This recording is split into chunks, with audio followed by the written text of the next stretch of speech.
Welcome to another episode of the Hatecast with your host Bryce Allen here, bringing you nutrition talk with Jamie Lewis.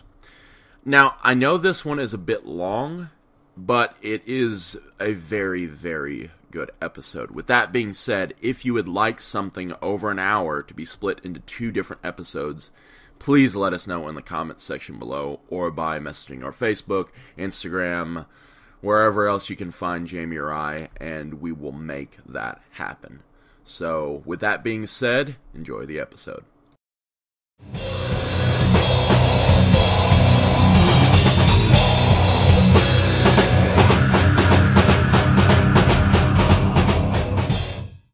Welcome back to another rendition of the Hatecast. This is your host, Bryce Allen, joined by my partner in crime, Jamie Lewis.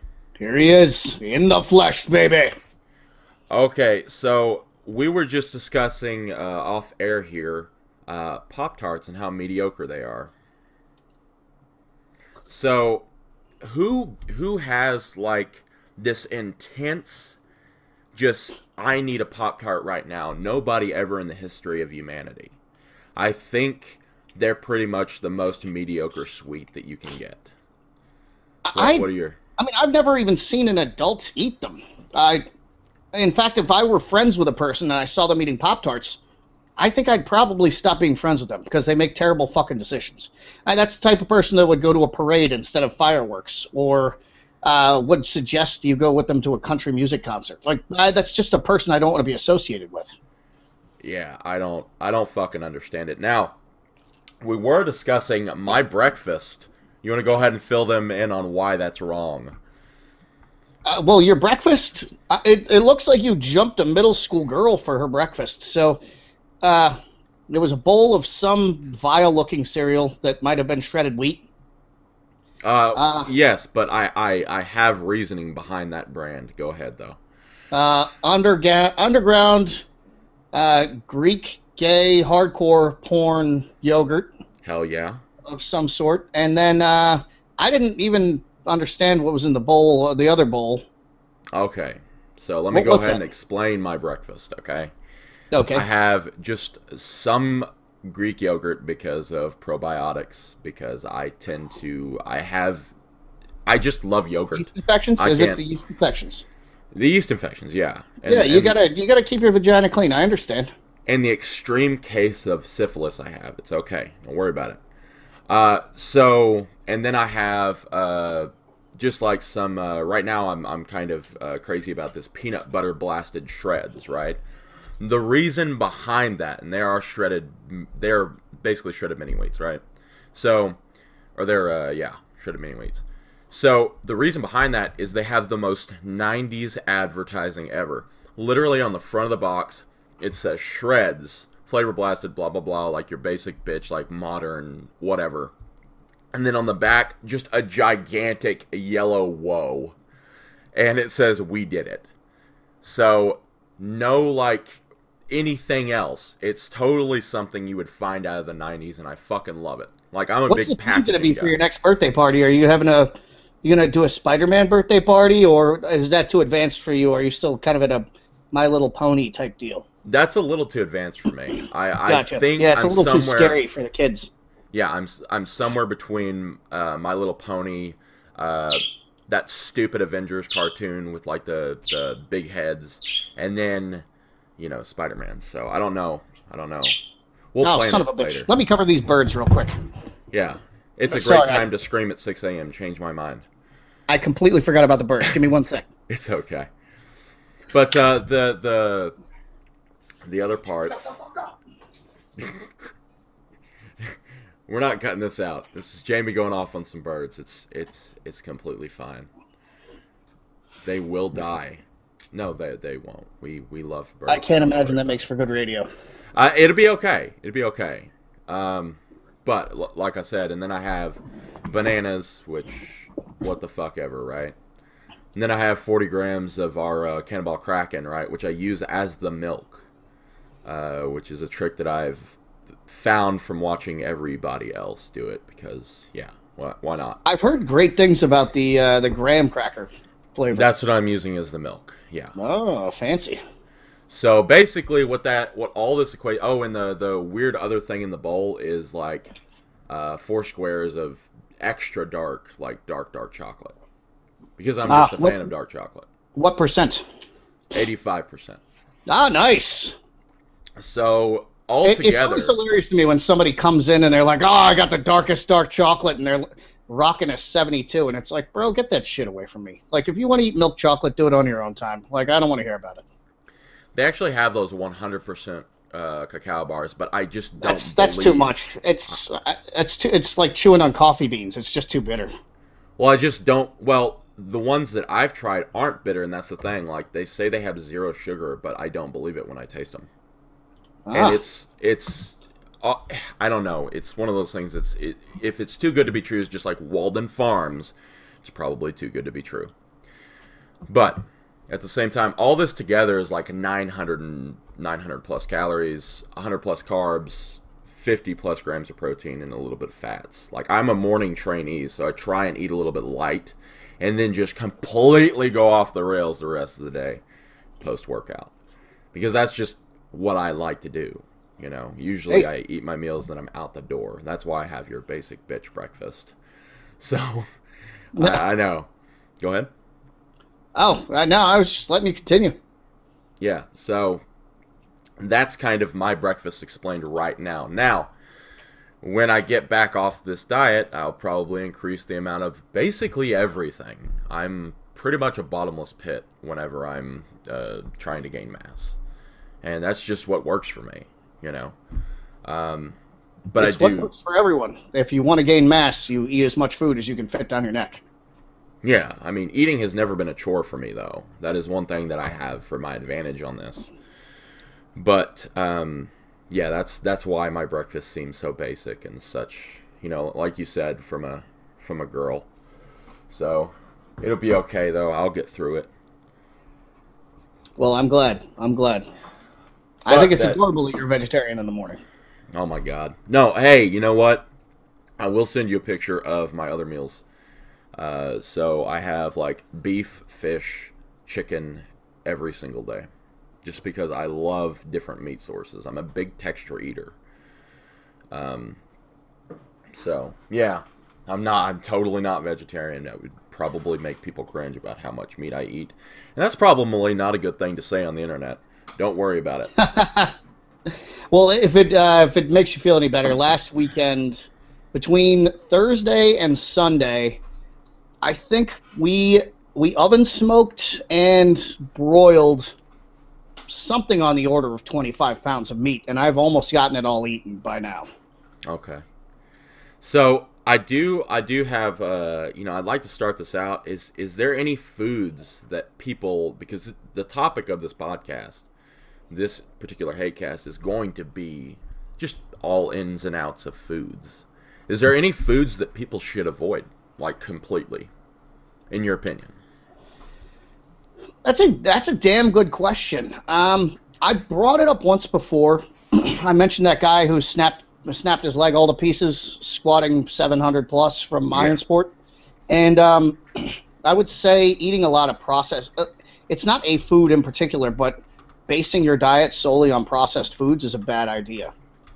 So when you say processed, because that's a very that is something that we do need to clarify, if I can speak right.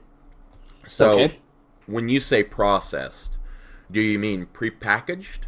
Like as in your sandwich meats, your, oh my God, I can't believe I'm going to say this, Lunchables. I fucking hate Lunchables with a passion. Who are these people who are eating Lunchables? They're over the age of 6? You fucking go on Instagram, you see some grown-ass people doing this if it fits your macros things, and you will see people down in Pop-Tarts and Lunchables in the same goddamn meal, I guarantee it. God damn, that's the type of person weird. You just pick up and you give them a swirly and a urinal that hasn't been flushed, and then you stuff them in a trash can and tell them to stay the fuck out of your gym. Okay, duly noted. But prepackaged food. How about those ready to microwave meals that you find over in like the soup section? Like not enough protein in them, in my mind. Okay. I really, as a general rule, I would say lunch meats are I'm just thinking back to the gains I've made on certain things and the gains I have not made on certain things. Never made any gains on lunch meats. Also, lunch meats are retardedly expensive, like per pound. Yeah. Whereas you could roast a turkey in your own oven and it would cost you far less and it would taste better. It's just because people are fucking lazy. And let me just tell you this. I will tell everybody right now how to roast a roast. It is the simplest fucking thing on earth. It gives you perfectly medium rare beef, and it costs you so much less than it would cost to buy the lunch meat. You're literally a moron if you don't do it this way. Right. You buy a roast, you rub it down with. I rub it down with a little bit of olive oil, and then I puncture I make little punctures with a knife, and rub a bunch of minced garlic all over it, and then salt and pepper the shit out of it. You can also rub it down with mustard. I'm not a mustard fan at all. I would never put mustard on anything. But you rub it down with some of that spicy golden mustard, and then salt and pepper. Fucking delicious. You turn the oven on 500. Wait till it's preheated. You pop that bitch in. You do 5 minutes for every pound of meat that the roast is. And when the timer hits, you do not open the oven. You just turn the bitch off, and you leave it sit for 2 hours exactly. At 2 hours, you pull it out, and I guarantee you it will be perfectly medium rare, and it will be the most delicious roast you've ever had, and you will never buy lunch meat again because it's just sheer idiocy. And if you're really fucking worried about it, I mean, to be completely fucking honest, I'm sorry, but a child can work these digital meat thermometers. If you do not have one, pick one up if you're unsure about the cook times. I'm telling you, you don't. If you follow those instructions, it works perfectly. Right, but I'm just saying for those people that if there's something to fuck up, they will.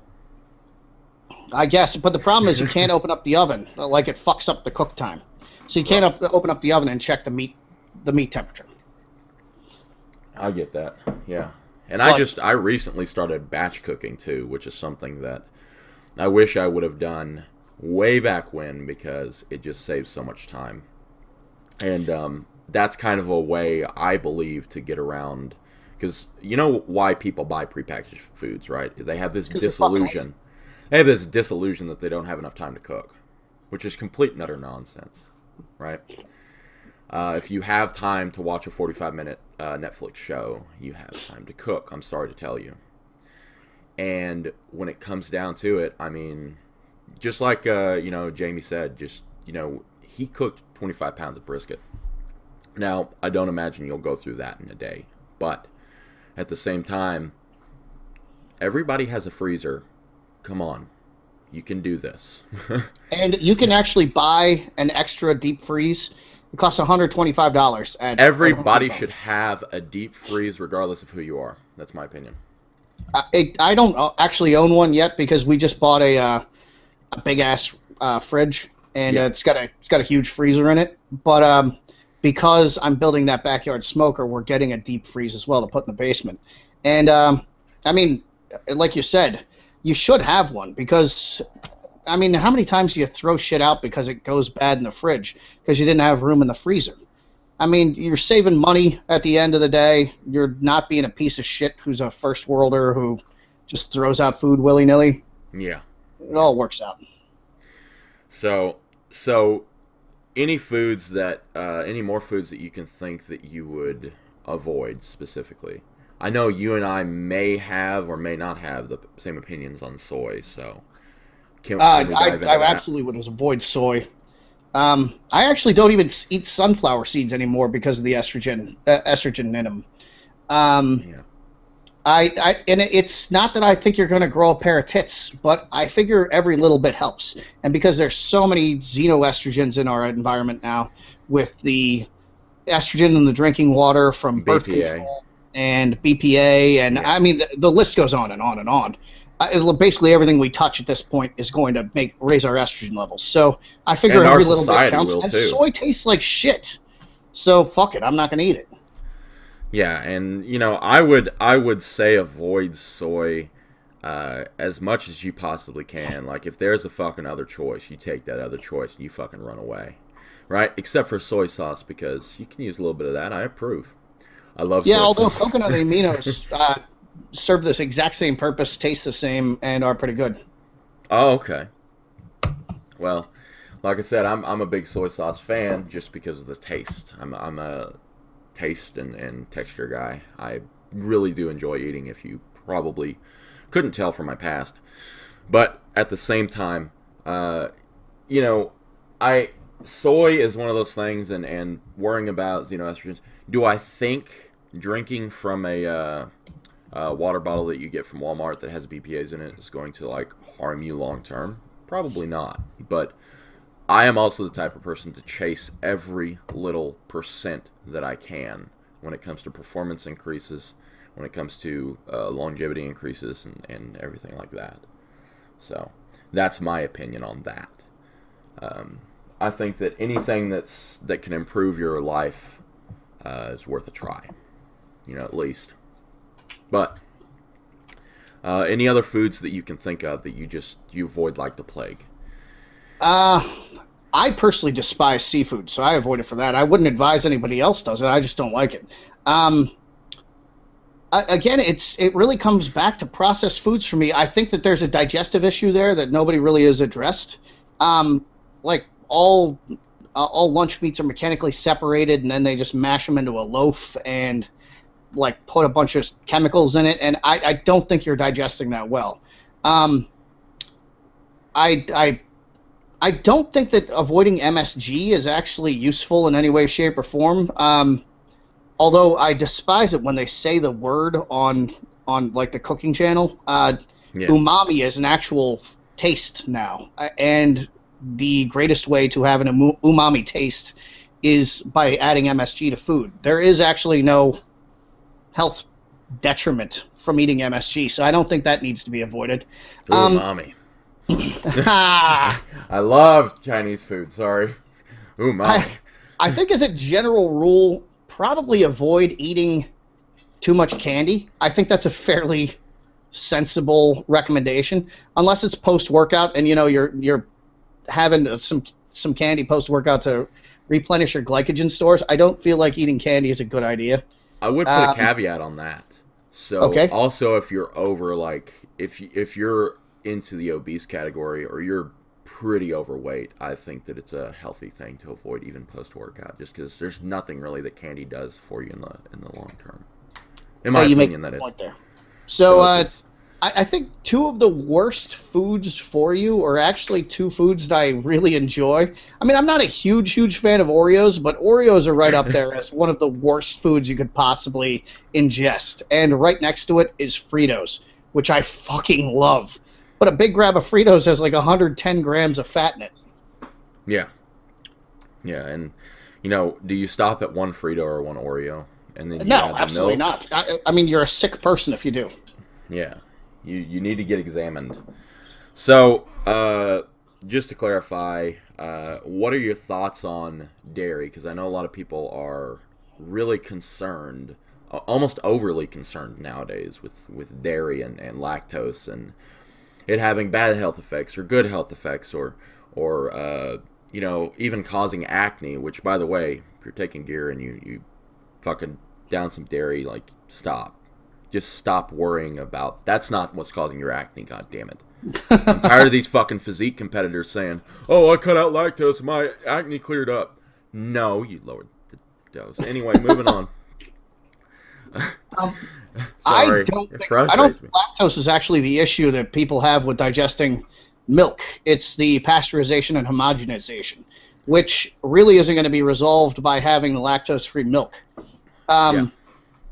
I've written about that in the past. There is milk now that it's from a different type of cow that doesn't have the lactose in it. People can try that, but like I said, I think they're still going to have digestive problems because the pasteurization and homogenization process actually creates a protein molecule that's too big to pass through your intestinal lining. So that's where you're shitting water and like you feel like your guts are turning inside out. I don't avoid dairy. I'm also not a GOMAD guy. I've never been. I really don't like milk all that much. Really, the only time I've drunk much milk was was when I had to go to jail for my DUI. I mean, I was trading everybody for them milks, but that was just to get extra protein. I get you. Yeah. I didn't fucking enjoy it, but I drank it. So, I gotta get them gains. Exactly. But yeah, how about you? So my thoughts on dairy. Are you healthy? Do you work out?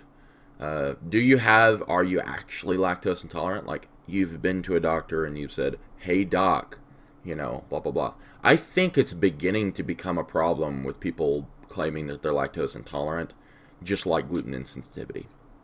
Everybody wants to have a disorder now. I guess it makes them feel special.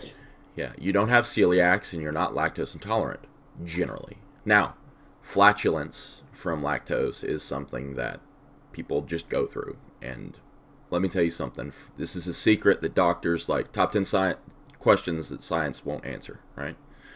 It's okay. Everybody farts. Get the fuck over it. And if it is a problem, take some fucking charcoal tabs. Right. You can get them at Vitamin Shop. You can get them at the grocery store. Eat a little charcoal. That shit'll soak up your gas. You'll be fine. Some people may think this is a little bit gross, but I've always been a loud and proud guy. Yeah. I'm not gonna fucking hide it. God damn it! I'm gonna fucking rival in it. I'm gonna fucking. So you will just straight up pretty much shit your pants right out there in public. You're will. Just walking through a crowd and you'll just tear ass. And I usually make a joke about it because it's a normal bodily function. Funny. It's a normal bodily function. It's like burping. But do people have the same problem with burping? They go, excuse me. And then, like, that's the end of it. Instead, you, like, fart and somebody thinks you insulted them. Like, stop. It's not that serious. It happens. It's just sulfur. It doesn't destroy friendships. It's okay. But anyway, I do think that, GOMAD is a little excessive. It works for gaining weight for some people, and that has to do more with the calories than it has with the actual milk, because milk is not magical. Although I do believe that chocolate milk makes a spectacular post-workout snack. Or whatever. It's actually been proven chocolate milk works better than most post-workout drinks. Yeah. And that has to do with, potassium sources in there too, and the simple sugars in the chocolate milk and the protein and a bunch of other stuff. Like, lactose is actually a sugar and, has no problem being utilized for most people. But if you do want to avoid it, I see no problem with you trying to avoid it. Like, it's personal preference at that, point. So, I mean, I have milk-based yogurt every morning just because I love yogurt. Like, is there any other kind of yogurt? Yes, there is now. So, oh my dear God, what the fuck do they make yogurt out of? There's fucking almond milk-based yogurt. How the fuck do you ferment almond milk? There's fucking okay. Like, it's this bastardized almond milk pudding yogurt label. So they basically make a pudding and they add acidophilus into it. Yeah. Okay. It's like, it's a joke, but still, I do enjoy yogurts. I love the fruit at the bottom. I love all this stupid shit, right? Just because that's one of the sweet snacks that I have, and I have a major sweet tooth. That's just me. So if you really are 4.5 at heart, aren't you? I am probably younger than that. Not gonna fucking lie. It's bad. My sweet tooth is bad. But then again, at the height of my obesity, right, I was drinking a 48 pack of Dr. Pepper a day. So that has something to do with it, right? I'm surprised I'm not in a XXL coffin right now. But that's okay. I'm past it. And I still enjoy my sweets. That's one of the sweets that I enjoy. I don't think it's that big of an issue to just kind of bring it around. So, with that being said, I did mention something kind of cool. So, sugar in general. We do need to talk about sugar because that's also a hot button issue. Your thoughts on sugar, and I'm talking the white sugar, like the fucking just bottom barrel stuff. Like, what is your opinions on that? I personally I cook with sugar when I'm not eating keto. My girlfriend really likes using turbinado sugar. I mean, I'll use turbinado sugar in place of brown sugar when I'm baking sometimes, and we don't have brown sugar. But I don't particularly like the flavor of it all that much. Yeah. Um, quite frankly, sugar's not a bad thing, provided you don't base your diet on it. It's the issue is that people seem to think that sugar is a fucking food group. It's not. Sugar is literally the icing on the cake. And for I those like fucking that. dickheads out there who are putting 2 inches of icing on your cakes, I'm not talking about you. I'm talking about a normally iced cake that has sufficient icing to cover the cake, and that's it. Something I would like. Yeah, I'm not talking about a cake you would make. I'm talking about a cake I Okay. would make. Okay. Um, and really, all I eat is flourless chocolate cake anyway, so nobody would agree with me about that. But in any event, uh, the problem people have with sugar is that they abuse it. It's not. They think it's a means to an end. I don't know. It makes them happy or whatever. People are injecting all these feelings into food that you just have to take out. I don't care what you have to do. If you have to get a fucking lobotomy, then go ahead and jam a goddamn ice pick in your eye. But stop thinking that sugar is a panacea. It's not. And stop trying to rationalize it with donuts and this and donuts and that. It's none of those fucking things. It's a sweet treat you can have on fucking occasion. It's not anything to be demonized. It's also not anything to revere like these stupid dickheads in my fucking gym do. Yeah. Like, I'd like to see a lot more Lift Evil and Baphomet barbell shirts than donuts and fucking handstands or whatever bullshit people are wearing these days. Yeah, or the Pop Tart crowd. The I still have never seen these people, and I honestly, I hope I never do. I will link you a few shirts after this podcast that Christ, will make you what the fuck is cringe. wrong with people eating Don't fucking Pop-Tarts? don't worry about it. So I added sugar to my coffee this morning because I'm not afraid of the big bad demon, and I don't think other people should be either. Now, I will say this: if you are overly obese, you do need to watch your intake a little bit Yeah, you can because see your insulin. serratus muscles. So, Oh, okay. yeah, So I think I'm good. that puts you in a different category than most people. Okay. Well, I try and give advice to, because we do have some people that have been lifting for less than a year. We have some people that have been lifting for 5, and we have some people that have been lifting for 10 listening to this podcast. And for the new people who discover this thing, I'd like it to be accessible to every venue, right? So Okay. the main takeaway here is, if you have higher body fat, I mean, reduce your sugar a little bit. It's only going to help. Fat cells are insulin resistant, right? And you already I really will say for anybody who's trying to lose body fat, avoid sugar. right. Just avoid it. Switch to Splenda, switch to Diet Coke. The way I switched to Diet Coke was I did it gradually. I used to go to the movies, like I'm going to the first movie in forever this weekend. But when I was in high school and college, I used to go to the movies like once, twice, 3 times a week sometimes. And the way I did it was I would just use fountain sodas like at the movies and gradually kept adding more and more Diet Coke to my soda until I was eventually drinking Diet Coke. Yeah. And I immediately lost body fat. And when I say immediately, I mean I could literally hear it coming off. There you go. You know what? I've never been that turbocharged where I could hear it, but hell yeah. Well, get on my level, bro. I will. I will try my best. But yeah, sugar is not the demon that everybody makes it out to be. Now, with everything in America, because that's where we reside, right? I know there are some people from the UK off of Anabolic Minds that probably are listening right now. In America, everything in excess, and it's trickling everywhere else too. It's like, America has this way of like waving out to other countries, except for the Middle East.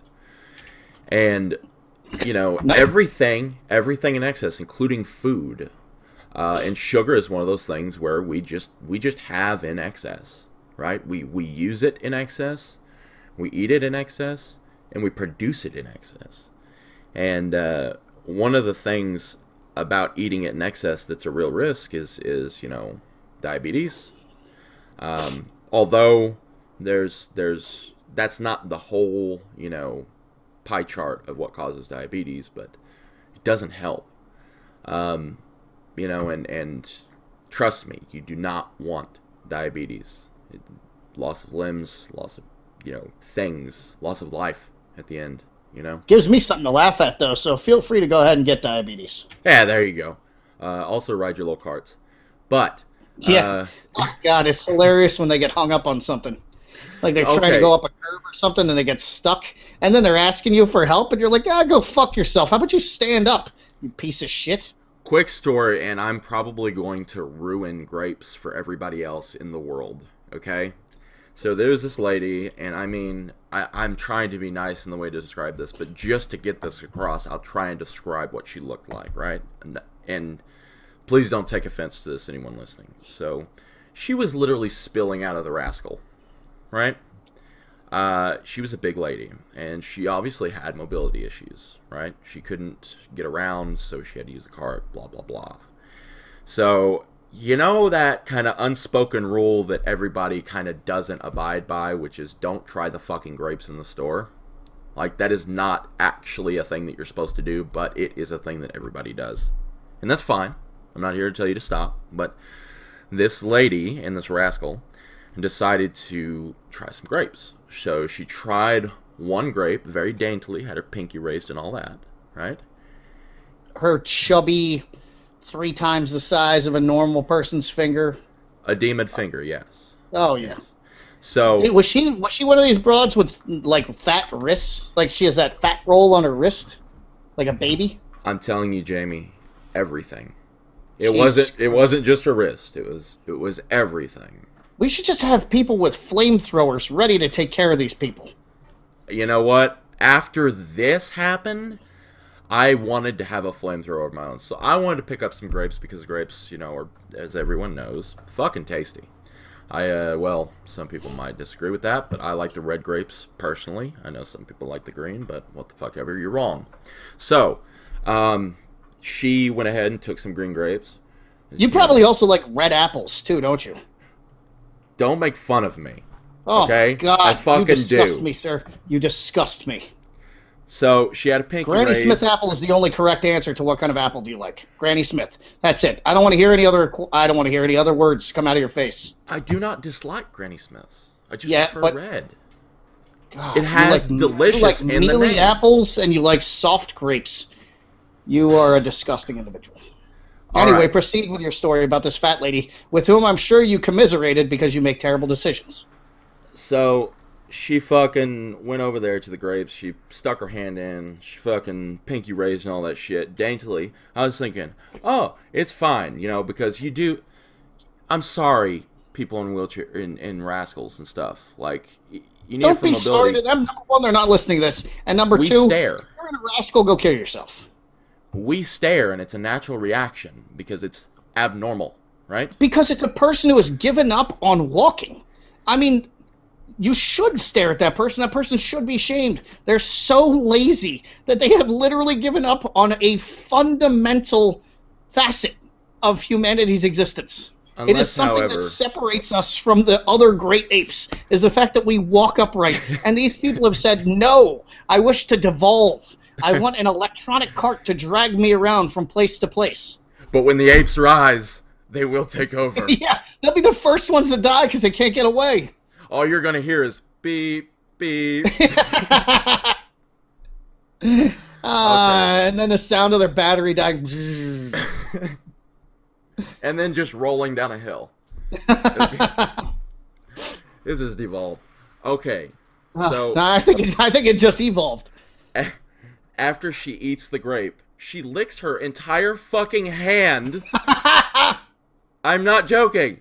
She licks her entire fucking hand from palm to fingertips. Right? As if, like, it was only her index finger and thumb that were grabbing the grapes. But it was just such an amazing grape that this woman decided that it was entirely necessary in order to lick her entire fucking hand and then stick her fucking gross ass hand back in the goddamn bag and get another goddamn grape the exact same way. Oh, that's outstanding. And she did it to multiple bags. Did you just backhand that bitch right out of her fucking fat chair? No, but I when I see something like that, I find myself, and I know it's not socially acceptable, right? But I make noises like, "Oh my god," and I fucking, it's almost like an involuntary, just like almost a vomit, expression vomit, right? This must be a daily occurrence for you because living in Arkansas, it's one of the fattest states and the fattest country in the world. And it's banjo country, so everybody's about the buffets. Everybody's about what else? Some good eating. And like I can't turn on my southern accent, although you did hear it once. So I did yesterday when you were talking to your wife. Get your wife out there, have her say something to you. No, please no. I've been trying to get rid of it, but Have you? I have Been trying to get rid of that gold-earned accent? Yes, I have. Yeah. So I've been trying to sound more like a radio host douchebag, and Been less trying to like a sound southern more hick. like a person with dignity and self-respect and an IQ over 85. Yeah. All right. Well, good. Good on you. But it's that ruined grapes for me, and she wouldn't stop. It was 3 or 4 bags. She wouldn't stop. And then she'd go back to the other bag and try it again.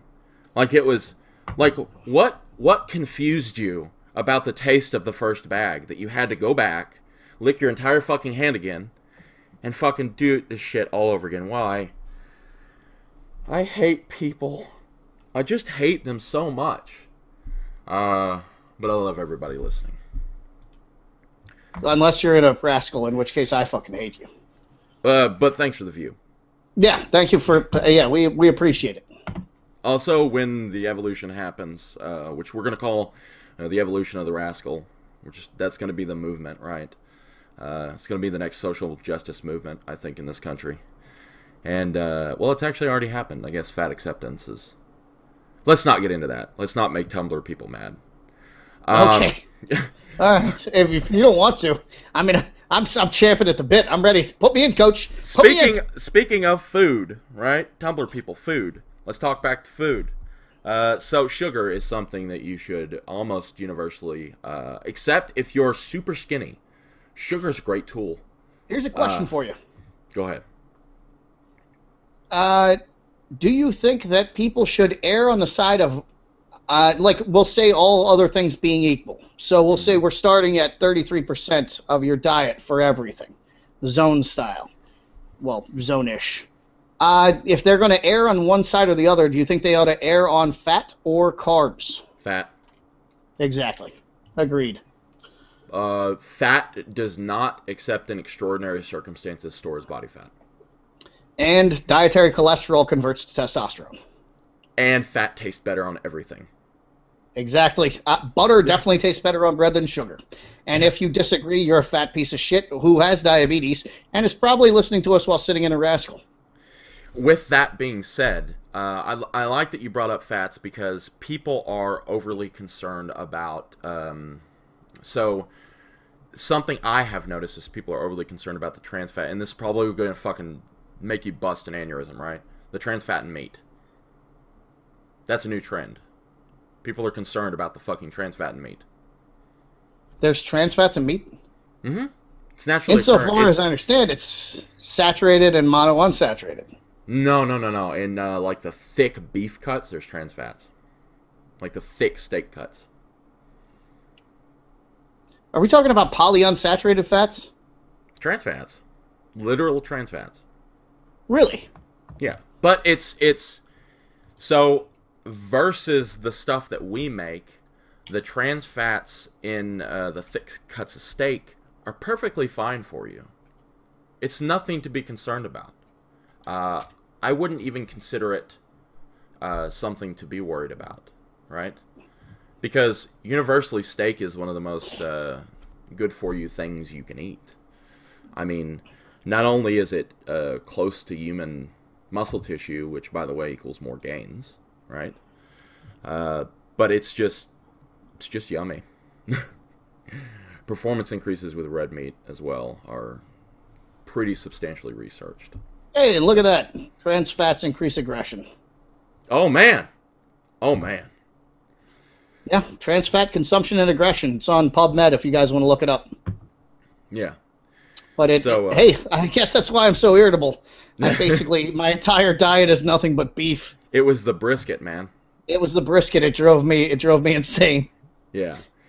But what are your opinions on that, though? I'm sorry. You're gonna have to repeat yourself because I was looking up trans fat consumption and aggression. Okay. Well, don't get angry, but what are your opinions on trans fat and meat? Would you worry about it? No, absolutely not. People are worried about the dumbest shit. I mean, really, at the end of the day, we're talking about people who are worried that like a piece of molding on the inside of the Titanic has come slightly like askew, and so they're busy trying to tack it perfectly into place as the whole fucking ship is sinking. It's crazy how people obsess over minutia while like they have completely ignored the main facts of the issue, which is eat more protein, train harder, fuck more, stop being such a fucking pussy. And what do? Oh, well, I don't think I want to eat that hamburger from Applebee's because I heard it has trans fats. What the fuck are we talking about? I just, my mind melts when I think about what people think. Life is so simple and they make it so complicated. Do you think that there's individuals for blame for all this confusion, though? I mean, take a look at somebody, right? I mean, you're a blogger, and I know you're a blogger, but at least you knew what you're talking about, right? But now there's everybody in their grandma's a blogger, and they write about, 10 healthy ways to, cut out your red meat. It'll make you lose body fat. Like some fucking ridiculousness that they write because they think they know what they're talking about with no basis, right? And I think some of that is to blame for the, demonization of sugar, the demonization of red meat, which has become a hot button issue. Especially after that documentary "What the Health," which, by the way, we can do a deep dive in. Life. We can do a deep dive in another podcast because that will make an interesting episode. Half the episode's going to be me with my head between my legs, trying to like breathe into a brown paper bag so I don't hyperventilate and pass out. All we're going to hear is just your head hitting the desk over and over and over again. That's that rabbit gif where he's just thumping his fucking head on the desk. Yeah, I watched that one day because I like watching documentaries, and I put it on one day because I was eating breakfast. I couldn't find anything else to watch, and at that time I hadn't really gotten into my diners, dives, and drive-ins and guys grocery games obsession, and so which is what my go-to now if I just want to put something mindless on in the background while I eat. And so I put that on, and I remember stopping with my hand like headed towards my mouth with this I was eating chili with like a serving spoon because all my spoons were in the dishwasher and I hadn't run it yet. So I'm eating chili with this like ladle basically, and I like stopped halfway to my mouth and I was like, what the fuck are they talking about? And I just sat there transfixed, and then I got halfway through it and I was like, I'm going to stroke out if I keep watching this. And then I read about it, and I found out that it was just like, it was some vegan propaganda, which then sent me off into a tailspin because I actually wrote a whole blog series about the skinny bitch books. And, oh my God, if I could get my hands on those broads, like I'd need about 45 seconds in a room with both of them, and I would rid the world of that problem. And see, I'm the type of person to try and find reasons against my argument. So one of the things that I actually enjoy doing is watching documentaries, videos, reading blog posts and everything that have differing opinions than mine, because sometimes, and I would suggest that everybody do this, will make me either rethink or affirm my opinion. Just like our discussion about dips. Now I want to go do dips after talking with you, and that's perfectly fine. That just makes me a better human being, right? I agree with you, and it's also I never really thought of it as a manipulative tool, but my dad was like he was an incredibly stubborn man, and so and he was also incredibly brilliant. So in order to get him to like agree with you, especially when he was taking a hard stance for no reason on something, the method I developed was that I would give him my idea, and then I would immediately negate that idea by saying, Well, that idea is stupid. For this, like, easily refutable reason.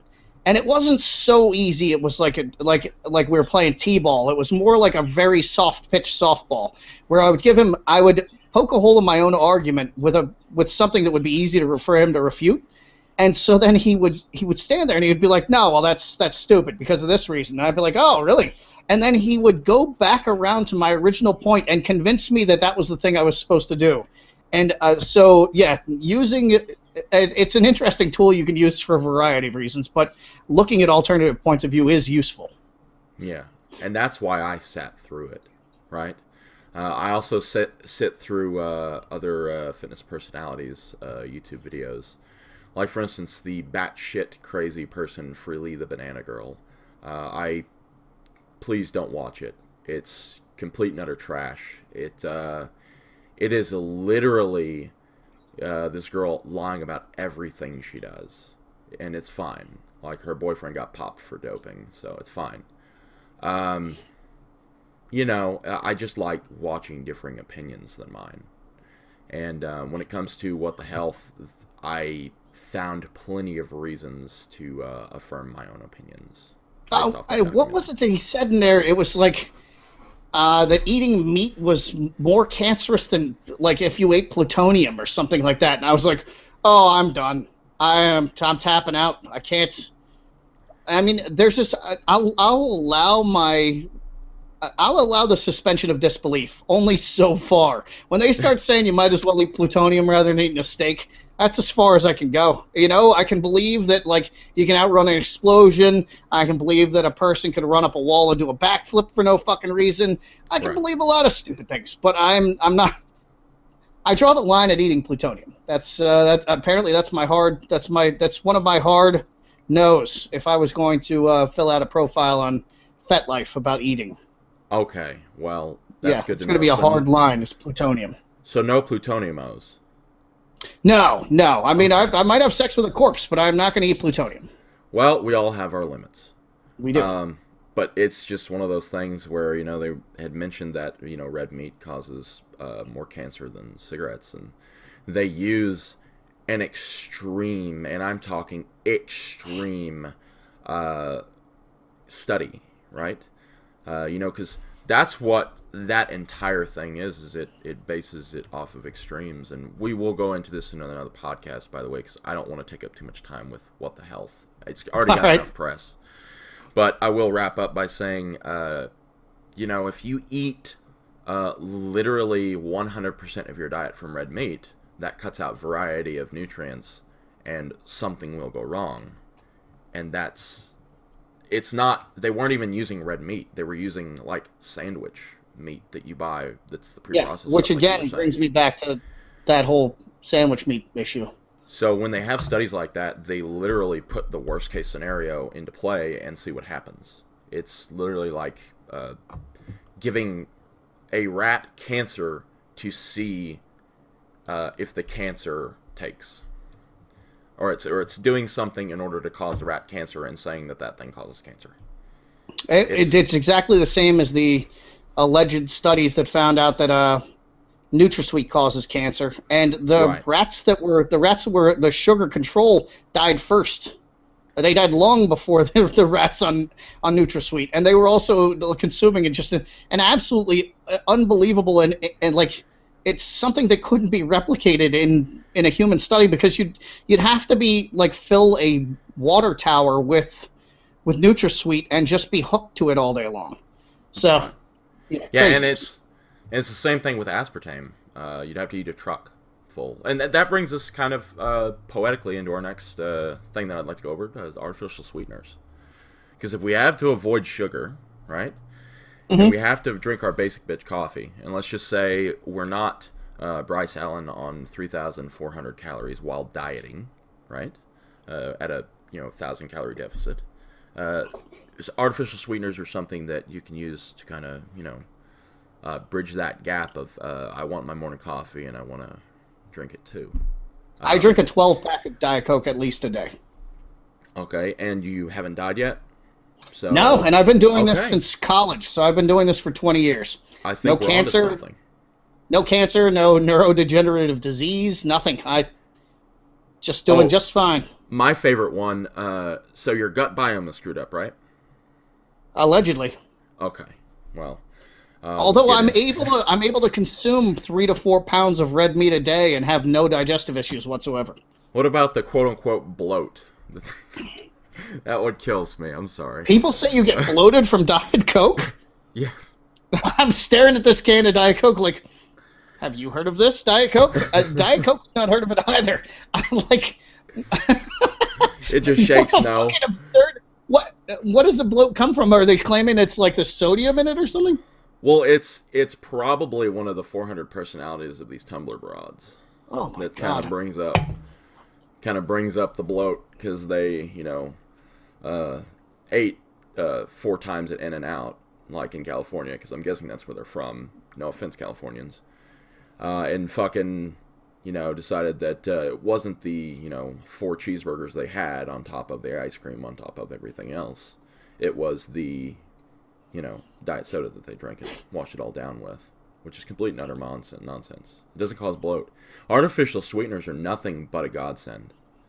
In fact, there's that. I want you to kind of talk about that. The research that you kind of led me down a rabbit hole on, which is that artificial sweetener. I've completely forgotten the name of it. It's going to take me a second to look it back up. Or do you have it? I'm going to see if I have it. So I did pass it along to Wayne, though, and I did exactly to Wayne what I do to my dad. And he came back to me the next day, and he was like, "Yeah, we're gonna get on top of that. We're gonna be the first ones in the industry with it."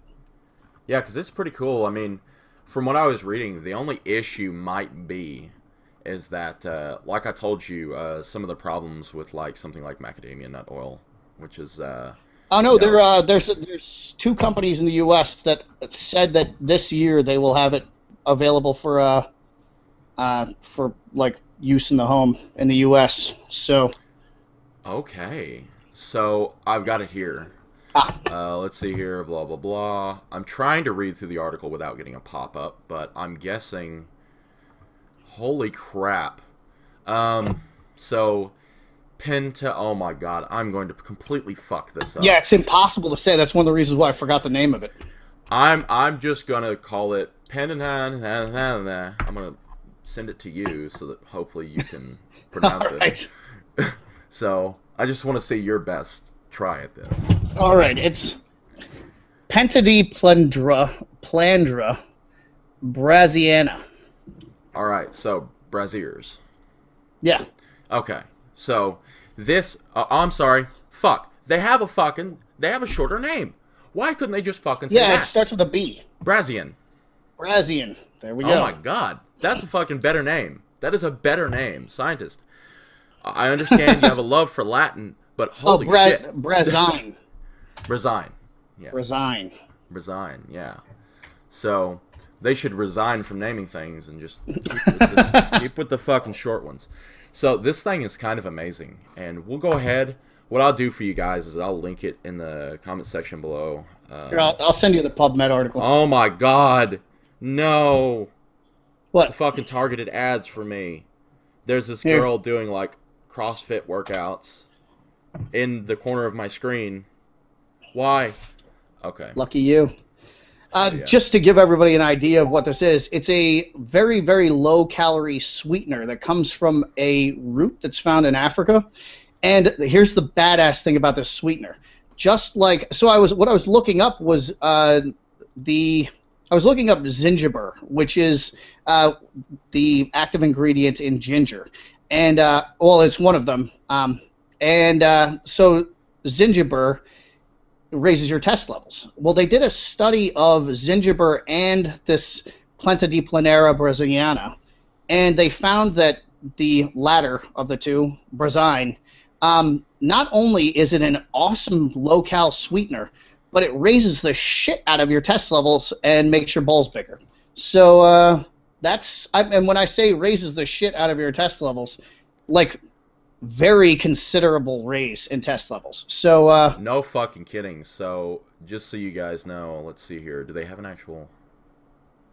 It's 1,000 times sweeter than sugar. Yeah. Which means Diet Coke could taste amazing and raise your test levels all at the same time. But we intend at Chaos and Pain to use it in everything to sweeten it, provided it tastes good. That way we're giving you guys a test boost, and you're getting an all-natural sweetener. Speaking of tests, though, don't expect this within the next month. Please give us some time to test this out, because if this thing is fucking sweet, it will be a godsend to the industry, trust me. And apparently it tastes a lot more like Splenda than it tastes like stevia, which is a good thing, because stevia has that shitty aftertaste.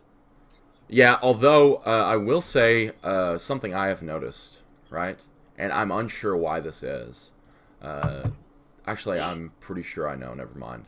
Stevia and Truvia taste different. Yeah, because they use sugar alcohols. Okay.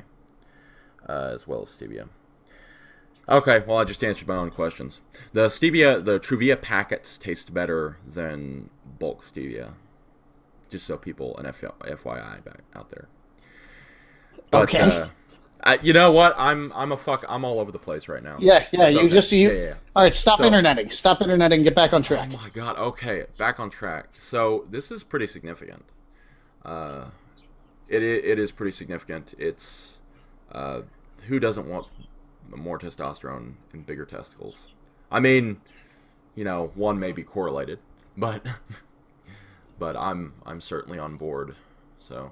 Especially with the feminization of fucking America. Jesus Christ. Yeah, well, as we talked about with all the xenoestrogens and phytoestrogens, I mean, every little bit counts. So even if it's not raising your test levels all that significantly, at least you can say it's counteracting, the PBAs that you're using in your daily, drinking water out of water bottles and stuff like that. Yeah. So that's good.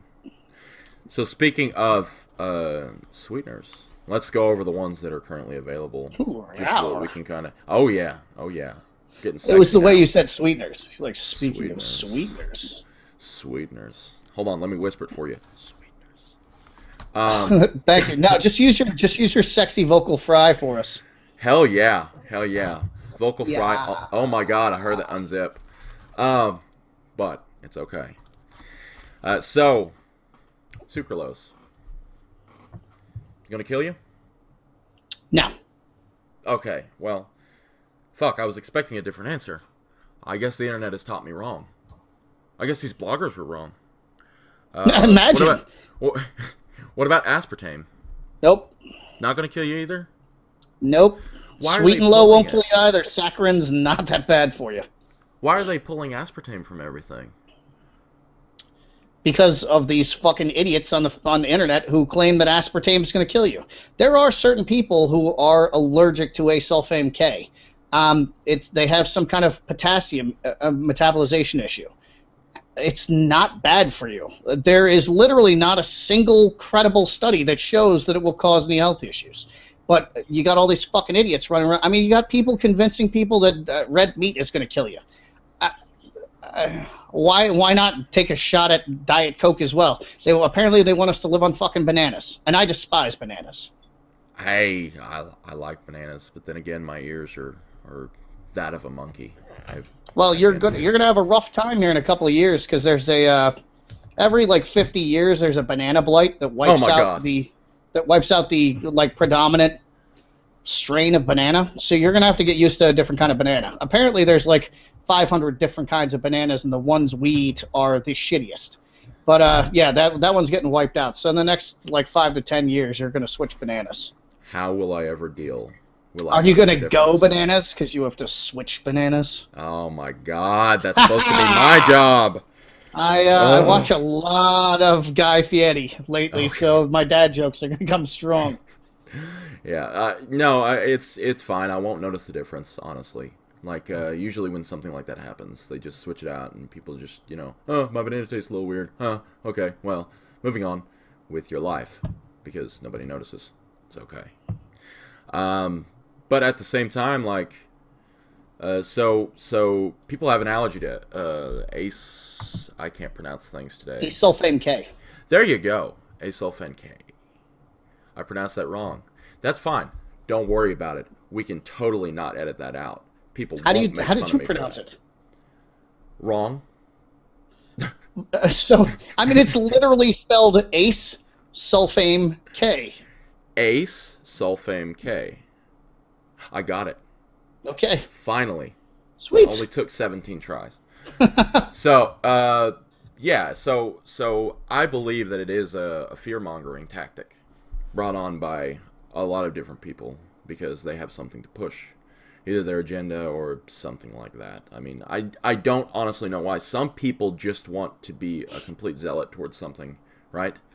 And that's fine. Like, somebody...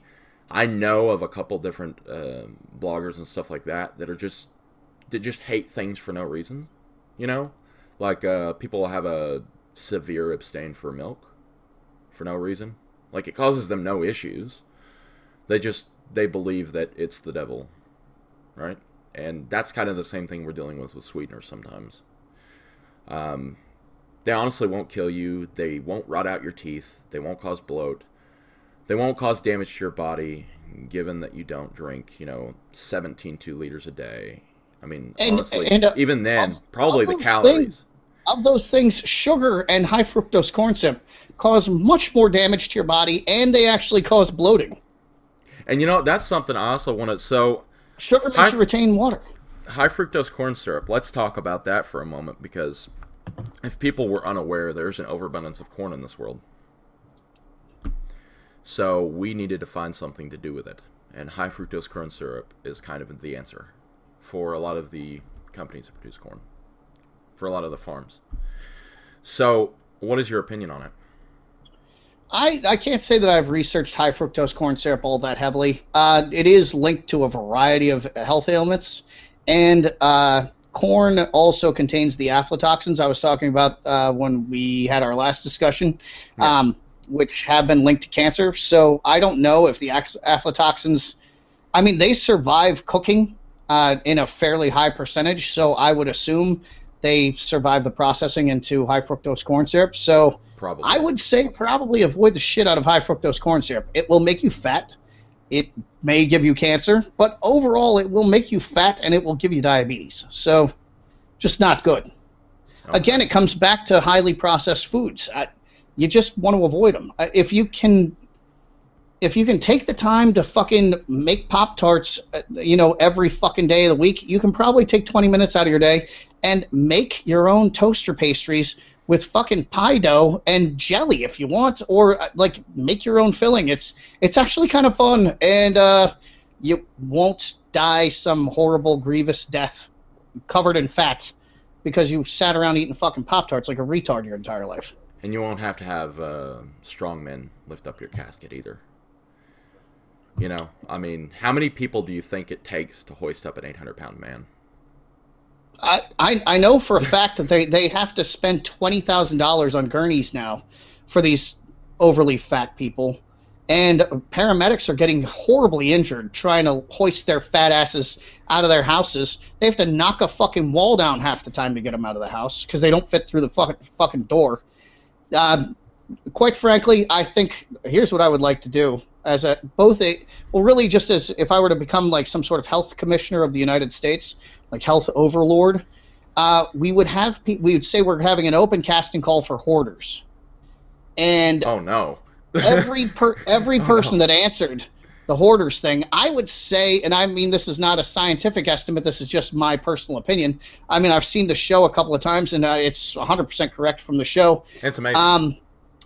Every hoarder is obese, so I think what we can do is just send some jackbooted thugs to their house.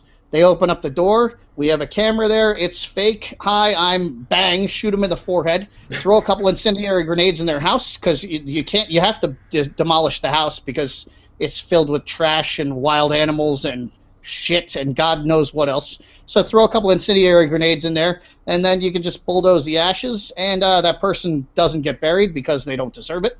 And we move on with our lives. You erase them completely from the books, too. And if they had kids, you hunt them down and kill them, too. Because you want to get all those genes out of the gene pool. I think it'd be a hit show, actually. I think I'd get good ratings with that. And it would help our overpopulation problem. It would help that. It would help with the obesity crisis. Because those are the same people that pop out like 9 kids and then draw welfare off of them. But we're not going to get into that. You know what? They all sound suspiciously like you sound like when you speak to your wife. Oh my God, the Southern thing, really? Hey, you know what? I have written an entire series of blogs statistically linking fatness with stupidity, southernness, and bad driving. Oh, well, yeah, I am pretty stupid, but it's okay. Well, you're It's not okay. fat, so it doesn't work. It's just the link goes across the board with if you're obese, you're likely Southern, you're definitely stupid, you're a terrible driver. I mean, the list you have a bad education, like you don't go on to higher education. The list goes on and on. And you know what? It's kind of crazy too because I'm a born again lean person. I think that's what I identify with now. And you A manage not born to again. proselytize about it, which is really nice. You can teach something to the Christians. I know. But at the same time, so high fructose corn syrup. Let's go back to that. So Yes. in I would say now we have a shared love for Captain Crunch, right? Yes. Correct? Okay. That has high fructose corn syrup in it. Yeah, I eat And it once a year, and it's when I'm recomping from doing a super hard cut. So, like, while I'm chugging Gatorade, I'm eating Captain Crunch to just get as much sugar and carbohydrate and salt into my system as humanly possible. which that's something that's going to be our next thing right there. But so high fructose corn syrup. My opinion on it, right, is as I said again, in the land of the free, in the land of the excess, we have a problem with the almost overimportance of excess, right? So we decide we want to start our new healthy lifestyle, and we buy a bunch of these prepackaged meals, and they all have high fructose corn syrup in it, right? They all have laden with sugar. They all have too little protein. Nobody wants to really take the time to cook themselves whole foods, and that should whole food should be the bulk of your diet, if not 99% of it. I'm not saying you can't enjoy foods with your family because I'll be completely honest with you, and I don't think there's anybody alive that stays 100% on a whole foods diet year round. And if they are, they're severely mentally damaged. I'm sorry. It's just it's my opinion, right? Because certain things like having an Oreo with your kid, even though they're complete trash and terrible for you, is completely fine. You know, having that little bit of popcorn with that fake and baked butter salt that they have at the movie theater with your girl, that's perfectly fine. Okay. Oh, you want to talk about something that makes me fart? Popcorn. Holy shit, liquefies my bowels. And I'm gonna my girlfriend's gonna be going through it tonight because that large buttered popcorn is headed my way. Fuck yeah! Now it's time for it. It is Dutch oven season, people. You have to trap that. Oh, anyway. Uh, but it's a thing where people over complicate things. So 90% of your diet, and I'm talking about the 90-10 rule. I'm not talking about the 80-20 or the 70-30 or the 60-40. I'm talking about the 90-10. 90% should be whole foods. I'm talking about your basic bitch potatoes, with some fresh made chutney or something, right? Some, olive oil on your food or something like that. Just make it tasty. Butter. But keep Fucking butter. fucking butter, right? And God not damn. fucking margarine. Jesus, I was talking to somebody today because every now and again I get a person who uses that chick adage of got to make up for wasted time, or I wasted all that time. You didn't waste any goddamn time. Like you were doing a program that wasn't ideal, or you were eating a diet that wasn't ideal, but you learned a great deal in the process. It's not fucking wasted time. I despise that. But in any event, I really feel like I wasted a lot of time in my life eating fucking I can't believe it's not butter spray, where I could have Oh my just god. slathered on the butter. God damn, I would have been better for it. For 3/4 of a squirt, you can have 0 calories. Congratulations. It's fucking stupid. But it's, high fructose corn syrup in excess will lead to problems. If you save it for the weekends, or even, I'm not convinced that having it once a day and one little thing, like having like a little Debbie's cake every day, is not going to hurt you in the long run. People are so absolutely terrified of having anything bad. At the same time, there are those people who have only everything bad. And I'm sorry if it fits your macros crowd. There's a reason some of you, now, mind you, I say some of you because there are some people, these people that just, no matter what they throw at their bodies, they're going to have a positive body recomposition, right? Most of you look like silly putty put in the microwave and then put on a plate. Not great, right? It's not your fault. It's the overconsumption of shit that you know is bad. It's the things that you're doing that you know is bad, generally, right? Because it's easy to say you're going to get healthier, get leaner, but it's a very different thing to do it. And I don't think you should be afraid of having one thing or you know, 2 little things with high fructose corn syrup in there a day. But don't overconsume it. That's the key here, moderation, which is a word that nobody remembers. It's not in anybody's vocabulary. I'm not a big fan of moderation. Moderation equals mediocrity in my mind. But I understand where you're coming from. I don't know. I don't understand why people eat that shit. Like a Little Debbie's cake. I would rather eat cheesecake. Cheesecake actually will make you stronger. I don't have any science to prove that, but I can definitely tell you from my personal experience, when you eat a shitload of cheesecake, the next day you are going to trash weights in the gym. I also have personal research confirming that. Yeah, I will admit. You are going to shit lightning in the gym the next day. So, why eat a little Debbie's cake? Why eat a fucking ring ding? Why eat a ring ding anyway? Go to a goddamn... Their bakeries are dying all over America, but people are baking their fucking asses off. Go spend an extra $2 and actually get something that tastes good. It just makes no sense to me. Those things don't taste like anything. They just taste like sugar. And that's another thing, too. That's another thing, too. If you're really wanting, like we suggest that you avoid, buying as much lunch meat as you can. I understand they're convenient, but the prepackaged lunch meat, no good. Go to your butcher. Have them slice you off something if you're really, that concerned, right? It saves you time, and it gets you, fresh meat, and it's fucking awesome. I'm sorry, the place that I go to for hoagies around here is this place, Bob's Deli, that's right down the street. Yeah. And you can see them take the fucking roast out of the oven and put it on a slicer. There's no fucking lunch meat in this place. That's the place I go to get my hoagies when I want to get a hoagie. And shit like that. If you're buying roast beef and it's brownish gray, or God help us all when it has that weird orange shiny patina on it, right? Put that shit in the trash and back away quickly. It's probably going to come to life and kill you. Meat should not be shiny. It never, ever, ever should be shiny. I remember the last time I bought lunch meat, and I was like, is it supposed to look like that? And the guy was like, yeah. And I was like, there, you can just have that back. Also, I would suggest that everybody get a lot more comfortable in their kitchen. Because a lot of these problems that we talk about, the overabundance of sugar, the over-processed stuff, you can all avoid by just cooking. Why don't we have let's dedicate a future podcast to some cooking. Okay. The last thing I want to get over before we go into your blog post, because I do really want to talk about spicy food, right? Okay. Because that is a hot issue. So the dad jokes on point. So sodium and potassium, and then the role of sodium and potassium in the average American diet is piss poor.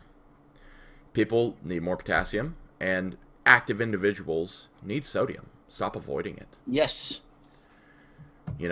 I'm not saying down packets of salt. Right? I'm saying salt your fucking foods. This low sodium thing, right, will eventually make you look bloated. Because not only that, it will make you weak. Exactly. And one of the reasons that we put potassium in Cannibal Carna is because potassium also increases the pumps you get in the gym. It is a very, very powerful tool if you like that pump feeling. So, but potassium is easy to get too. Potatoes, the stuffs that you should be eating, potatoes, Spinach. spinach, meats, even whey protein has potassium in it. Yeah, people always say bananas, but there's much better ways to get your where you get more potassium and less diabetes than bananas. Oh my gosh! Stop giving me shit. But it's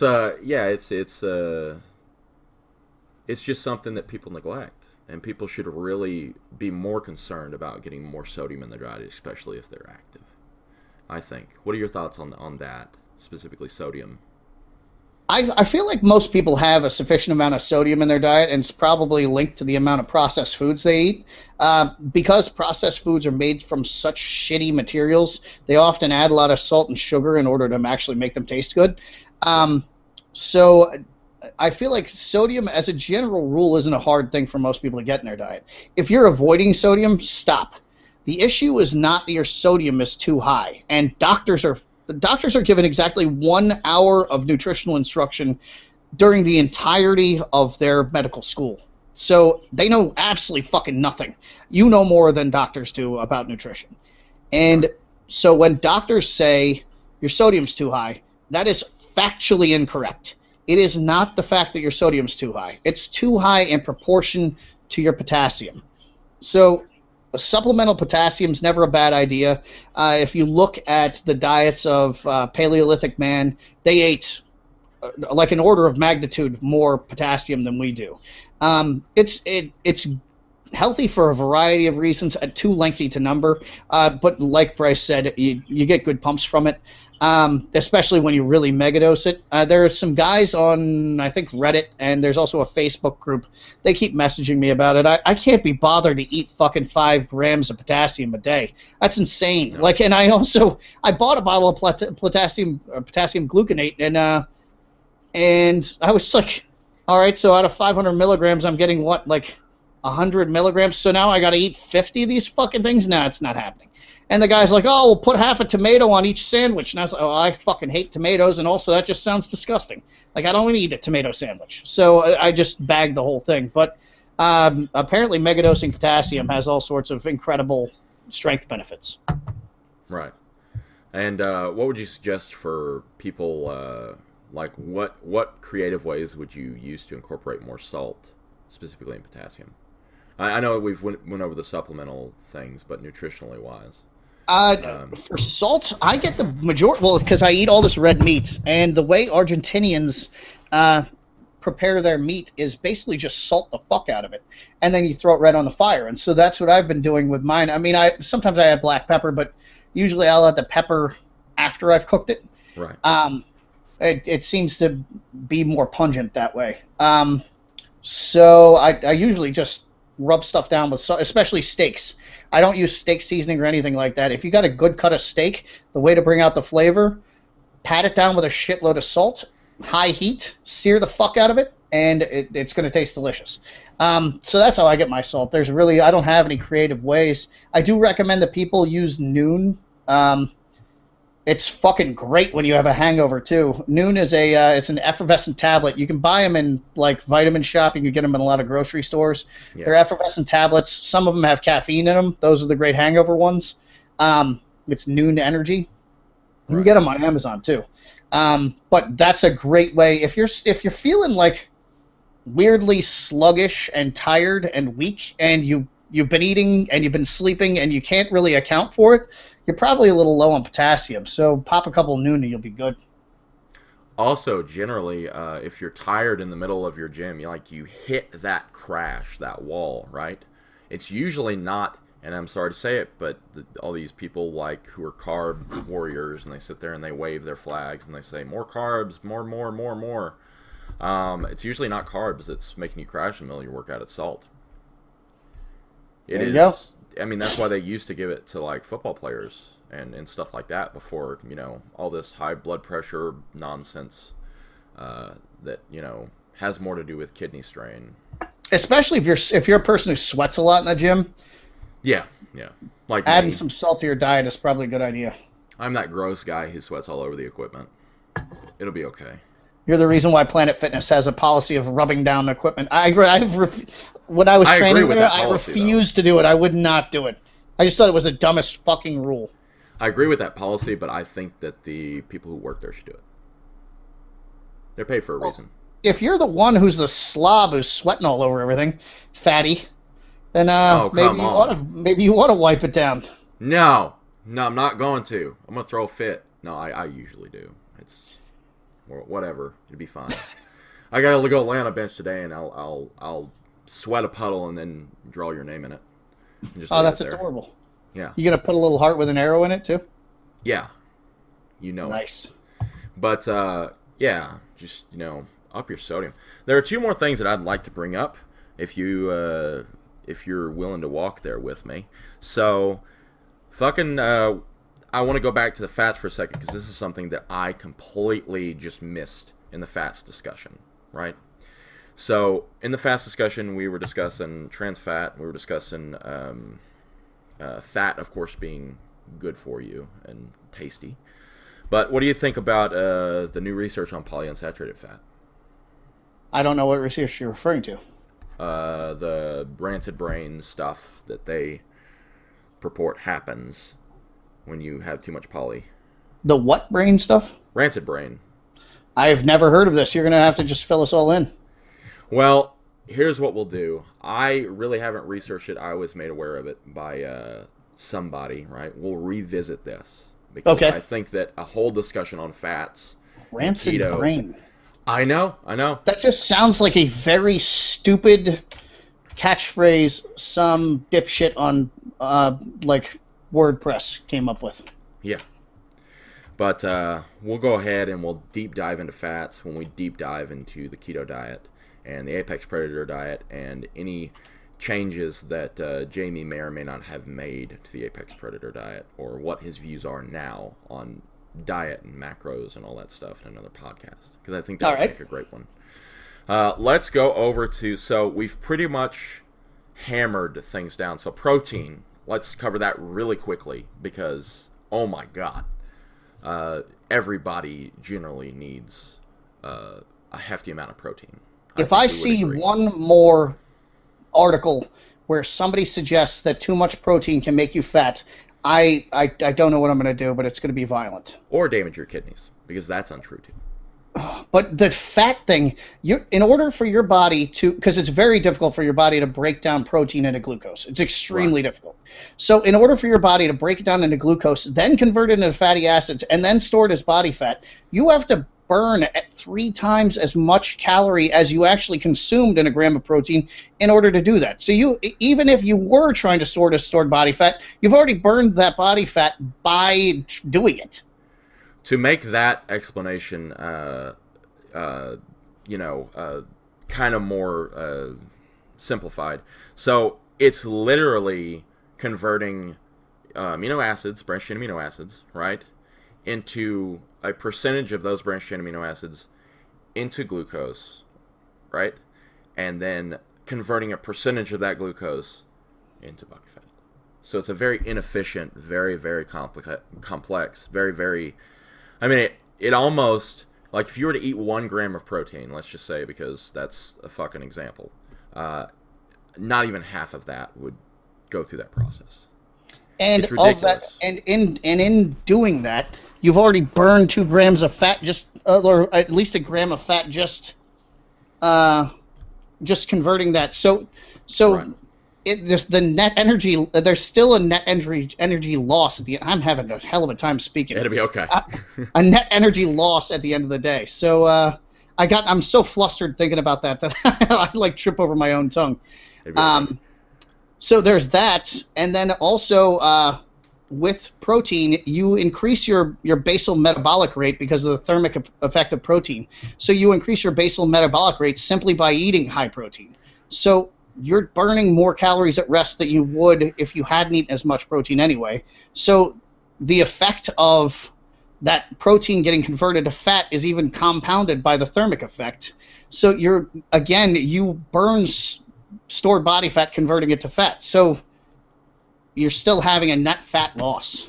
by eating Right. more protein. You literally cannot. Erring on the side of too much protein cannot end badly. It just can't, unless you have congenital kidney problems. Yeah. You're not going to have any problems. And let me tell you something else. If you're trying to build muscle and you have low protein, good fucking luck. Yeah. Good fucking luck. You will be the least muscular person on the fucking planet if you do not eat your fucking protein. Get it goddamn in. I keep seeing pictures of this vegan, quote-unquote, strongman. You see the pictures of him from 5 years ago when he used to eat meat and shit? He's fucking shredded. Now he's just a fat fucking slob waddling around, lifting mediocre weights. It's like, come on. Like, why are you holding this guy aloft as some kind of, like, role model? Because he's a competitor that doesn't feel like garbage, probably. I mean, because that's generally what I find with most vegans, and this is most vegans. I'm not talking about every vegan. Calm down, vegans. I know you're just sitting there like you've got like your fucking workout gloves on, and you're fucking sitting there on your keyboard, fucking pounding it, right? Just saying, "You're so fucking wrong. You're so fucking wrong. I hate you." Yeah, getting ready to go to Zumba class, hitting that dislike button about 300 fucking times. You know, going on Reddit bitching about me. It's fine. You sounded exactly like Wayne when you said that, hitting that dislike button. Oh, yeah. It's just vegans have.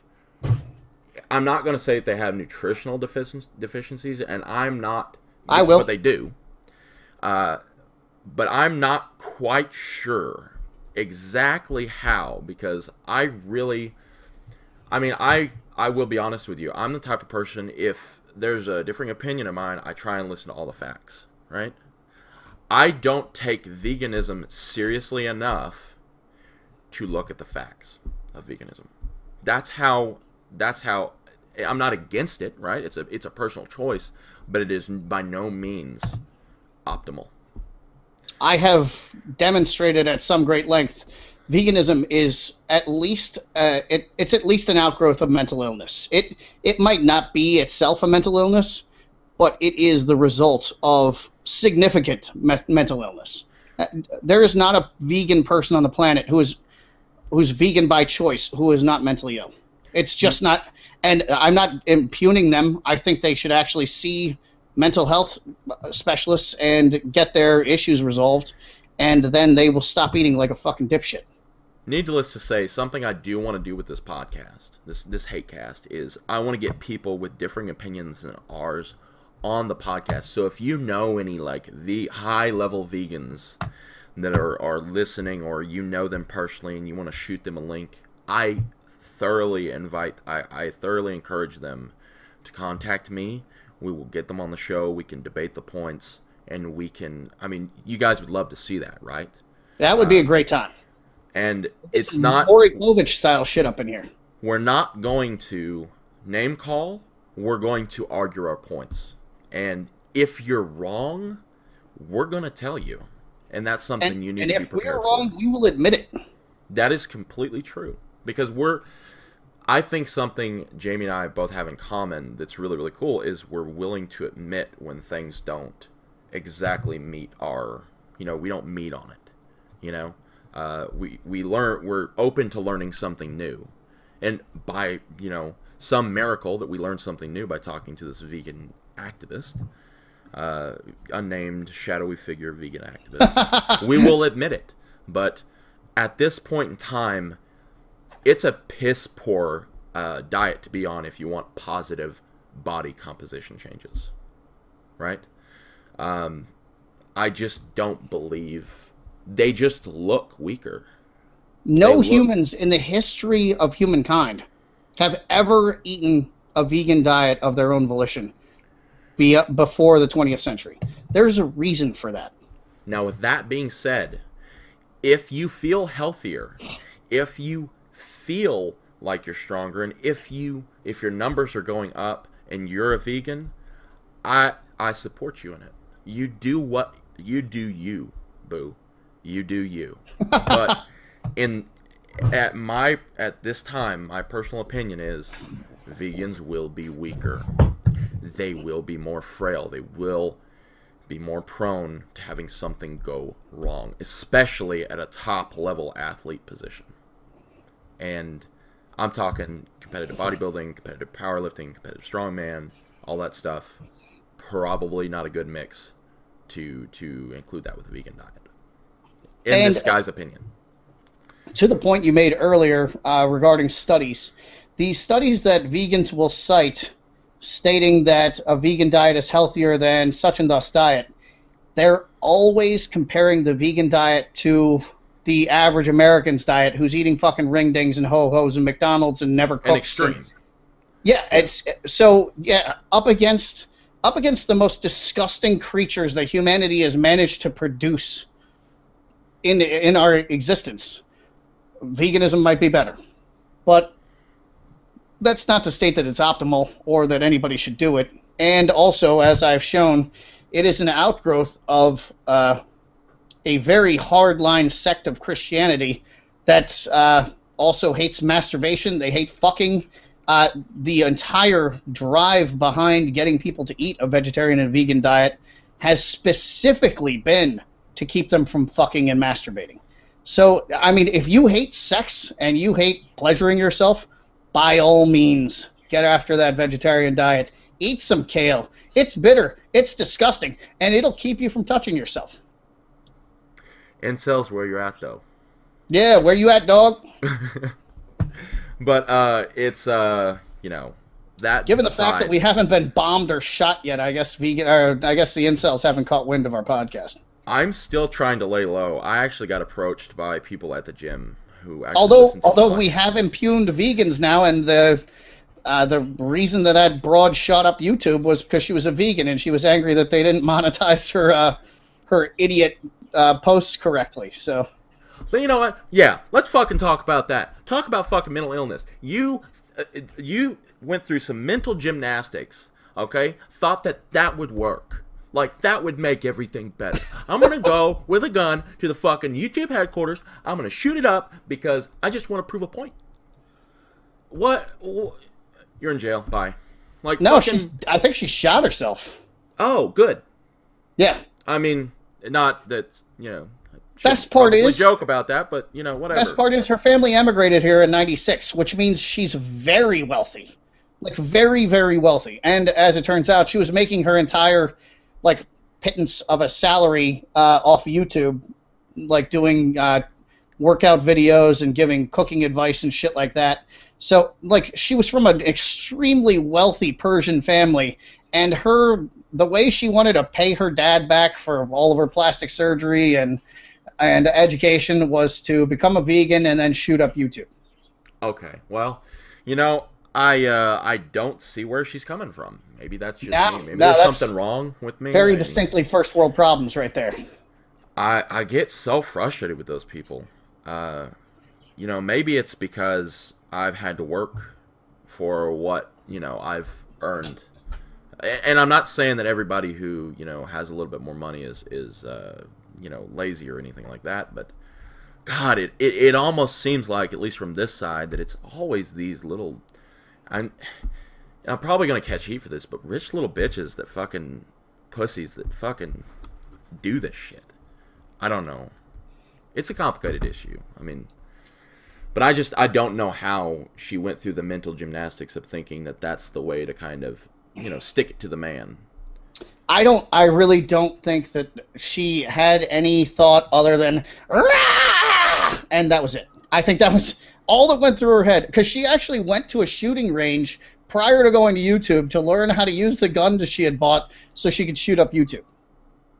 And you know what? Maybe if she would have eaten some meat, this wouldn't have happened. Maybe meat save a life. Maybe she would have had a little testosterone in her body to balance out all that estrogen coursing through her veins. And you know, this isn't an insult to women, but I was talking to a buddy whose wife had gone on test for a while, and I've actually had girls say similar things to me. Right. And they'll look at you, and like suddenly, like the clouds have parted, and they're like, "Is this how you go through life?" And you look at them, and you're like, "What are you talking about?" And they're like, everything's so clear, and you're like, are you on drugs? What are you talking about? And they're like, I start thinking about something, and I can think it all the way through. And they just, it's like this bomb goes off in their head, and they're like, I literally am so calm. I am not worried about anything. It's like testosterone's a wonderful thing. Also, they react better. I don't know if you've noticed this either. It's like when men take testosterone, they're kind of just like, yeah, have high testosterone. It like makes them feel good, of course. But Yeah. women, when they take it, it's night and day. They are They're bouncing off the super walls and they're responders. masturbating like fucking spider monkeys. It's like they're super responders to stuff like that. And Yep. we'll, before you go up and you buy anything and you try to pin, like, let us go over the gear cast, and I think Jamie, Ed, and I will go and explain like from A to Z anabolics, and that's another podcast. And Okay, Anabolics for Women is an entirely different podcast on top of that, I think. and that is something that I'm looking forward to actually covering with With Ed, yeah. with our fan base too, because I think Yeah. that's a lot of there's a lot of misinformation out there with females and that. I did jokingly suggest to a guy whose girl had a really low libido. Well, I had been, like I told you before, I'd been recommending people use methyl mass back in the day as kind of a party drug because it had a mild prohormone in it that really made girls horny, and they discontinued it, and this guy came in and he was like, my girl doesn't want to have sex anymore. She's freaking out. Like, what do we do? And I was like, look, I'm not going to tell you to do this, but I knew a guy once who ground up Anavar and sprinkled it on his girl's food, and that worked out very well for him. And he was like, really? And I was like, I'm not telling you to do that because that's like a half step from roofies, but I'm just telling you it worked out. And he came back like a week later and he was like, I did it, and then I told her about it, and she is so happy, like she might want to suck your dick. And I was like, well, congratulations to you, buddy. I don't want to make you uncomfortable, so let's just go ahead and leave it at you're welcome. But yeah, it was Break pretty in 15 fun. minutes. It'll be fun. Yeah. No, that's actually pretty cool. Like I can imagine that guy just fucking grinding that shit up, and then like going and buying some like frosted mini wheats or something, and just saying, "Here, I made you some cereal," and she's like, "Oh, thanks, babe," and then the next thing you know, he's just jumping her. Yeah, an hour later, she's grinding his leg. Yeah. Yeah. And again, I don't recommend that anybody do that because really it is kind of a half step from roofies. But you're actually doing them a favor, so like it really could go either way. But I don't recommend it. If your girl has low libido, it's a conversation to have with her. But yeah, or we'll try that more in a future podcast. Or try some natural stuff before that. I mean, women can have a lot. They can gain a lot from having increased green intake and some herbal supplements too, that I've noticed anyway. But back I think on we're up against it. That's like an hour and a half. Oh man, okay. Really quickly then, we'll finish off protein and then get to your article because that needs to be discussed. So, long story short, protein good, Bryce-like. Yep. I know we kind of went off on a tangent, but that's usually the way things go. We went off on about 3 tangents there. So, on to a little bonus content here, and we're not going to go over macros in this one. We'll go over macros in the keto discussion and stuff like that. So look forward to that. So this article that you posted about spice, can you walk us through the wonders?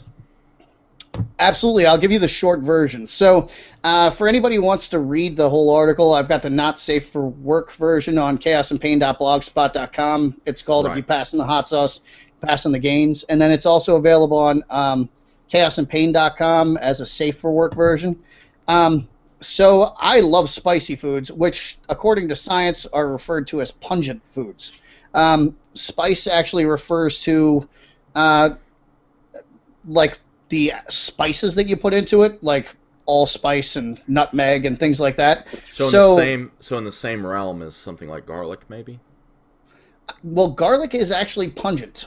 It's not technically like a hot pungent, but it is pungent. Garlic, onions, shallots, that sort of thing, they are all pungent, but they have a different active chemical in them that gives them that scent. So they're all also incredibly healthy. Okay. Well, I'm going to go ahead and let you explain, then we can kind of get into some not spicy versions of what you're talking about. Because I think, like curry powder, right, would be one, right? I think that would just fall under spice. Okay, to I be actually did continued. not look up curry, so that's actually something I should look up because I don't know what category that falls into. There's another article. Yeah. I'm just saying, a follow up. But go ahead. So pungent things include things like chili peppers, ginger, horseradish, mustard seeds, wasabi, black pepper, Indian long pepper, Szechuan pepper. Um, there's a whole variety of other types of, especially peppers that are out there. And when I say peppers, I don't mean chilies. I mean like peppercorns. And they all have a like dizzying array of like very cool health benefits. There's literally nothing that, if it burns your mouth, it's fucking good for you. So you really should take note of that, and also take note of the fact that if something burns your mouth or burns your sinuses like wasabi does, that the pain you feel isn't actually physical pain. It's not your body responding to an injury. It is your brain responding to the fact that your brain has these certain sensors that are also pain receptors that respond to pungent foods, and they light the fuck up with this stuff, and you get these crazy dopamine dumps and serotonin dumps. So like it actually helps your brain chemistry to eat this stuff, and you're not actually going to hurt yourself. Like anybody who thinks they get gastrointestinal distress from spicy foods, it's not actually from the spicy food. I can't tell you why you get it, but it's not. Yeah, you will shit fire when it comes out because you have those same receptors in your asshole. But Okay. but it's not. You're not actually injuring yourself. Right. So so just to quickly go over some of the things. So there's the mustard family, which includes stuff like brown and black mustard, not yellow mustard. That has a different active compound in it. Wasabi, horseradish, and radish. And so they have something in them called it basically it's just mustard oil, and mustard oil is crazy good for you. It has great anti-inflammatory properties, so it's great if you're having joint issues or anything like that. One of the things in there is called sinigrin, and it's a super potent nootropic.